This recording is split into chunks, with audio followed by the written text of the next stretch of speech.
আমার ছোট বোনের বিয়ে হয়েছে আজ থেকে 13 বছর আগে। তবে এই 13 বছরের মধ্যে ওর কোনো সন্তান আদি হয়নি। যখন ওর বিয়ের বয়স 4 বছর তখন ওর স্বামী আরো একটি দ্বিতীয় বিয়ে করেন। যেদিন ওর স্বামী দ্বিতীয় বিয়ে করেন সেদিন আমার বোনটা আমাকে ফোন দিয়ে কান্নাকাটি করে বলেছিল, ভাইয়া আমাকে শ্বশুরবাড়ি নামক নরকখানা থেকে এখনই নিয়ে যাও, এখানে আমি টিকে থাকতে পারছি না, আমার দম বন্ধ হয়ে আসছে। সেদিন আমি ওকে ধমক দিয়ে বলেছিলাম, তোর স্বামীর কি দোষ?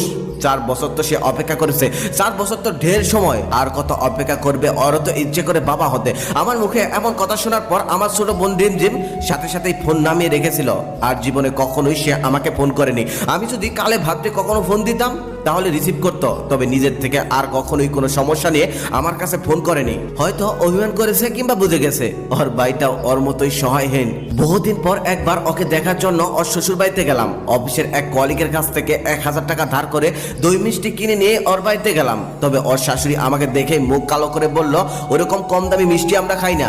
যাওয়ার সময় যেন ওই দই মিষ্টিগুলো আমি আবার ফেরত নিয়ে যাই। কথাটা শোনার পর সেদিন আমি এত অপমানিত হয়েছিলাম, মনে হয়েছিল মাটির ভিতরে ঢুকে যাই। তারপরেও সমস্ত অপমান ঘা ঝাড়া দিয়ে আমি তাকে জিজ্ঞেস করলাম, মা আমার বোন রিমঝিম কোথায়? আমার কথাটা শোনার পর রিমঝিমের শাশুড়ি আরো দ্বিগুণ মন খারাপ করে বললেন, ওইসব ছোট লোক মার্কার নাম আমার সামনে কখনোই নিবে না। রিমঝিম আবার কি? রিমঝিম কখনো মানুষের নাম হয় নাকি?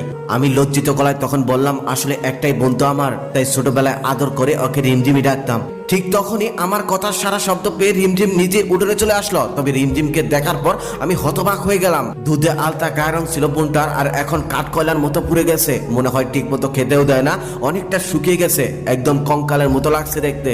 আমার কাছে এসে আমার বোনটা তখন আমাকে বলল, ভাইয়া ভিতরে আসো। আমি শুধু অবাক দৃষ্টিতে ওর দিকে তাকিয়েছিলাম। আমার বুকটা ধকধক করে কাঁপছিল। তারপর যখনই ঘরের দরজায় পাড়া দিব তখনই খেয়াল করে দেখলাম একজন মহিলা একটি বাচ্চা কোলে নিয়ে দাঁড়িয়ে আছে। আমার তখন বোঝার বাকি রইল না যে এটাই রিমঝিমের স্বামীর দ্বিতীয় স্ত্রী। তার ভাব ভঙ্গিমা দেখেই বোঝা যাচ্ছিল আমি ভিতরে যাই এটা সে চাচ্ছে না। তারপর রিমঝিম একটা দীর্ঘশ্বাস ছেড়ে বলল, ভাইয়া তুমি আমাকে দেখতে এসেছিলে, দেখা হয়ে গেছে, এবার তুমি দয়া করে চলে যাও। বিশ্বাস করেন সেদিন আমার ওই আদরের বোনটার মুখের দিকে তাকিয়ে আমার ওকে সাথে করে নিয়ে আসতে মন চাচ্ছিল। তবে আমি তো অপারগ, আমি তা পারি না। আমি যেটা পারি সেটা হলো মনে মনে দোয়া করা, এই যে আমার মতো ভাই যেন দুনিয়ার কোনো বোনের কপালে না জোটে, যে কিনা নিজের আদরের বোনকে আগুনে পুড়তে দেখতে পারে কিন্তু কিছুই করতে পারে না, সাহায্য করতে পারে না। তখন রিমঝিম আমাকে এগিয়ে দিতে আসলো রাস্তা পর্যন্ত। দেখলাম বোনটা আমার ভালোভাবে হাঁটতে পারছে না। পায়ের পাতার মধ্যে খেয়াল করে দেখলাম অনেক বড় একটা কাটা দাগ। দেখলাম কাটা দাগের ঘাটা এখনো শুকায়নি। তারপর আমি তাকে জিজ্ঞেস করলাম, পায়ের মধ্যে কি হয়েছে তোর? তখন সে হাসি দিয়ে বলল, আমার সতীন দা বটি ছুঁড়ে মেরেছিল।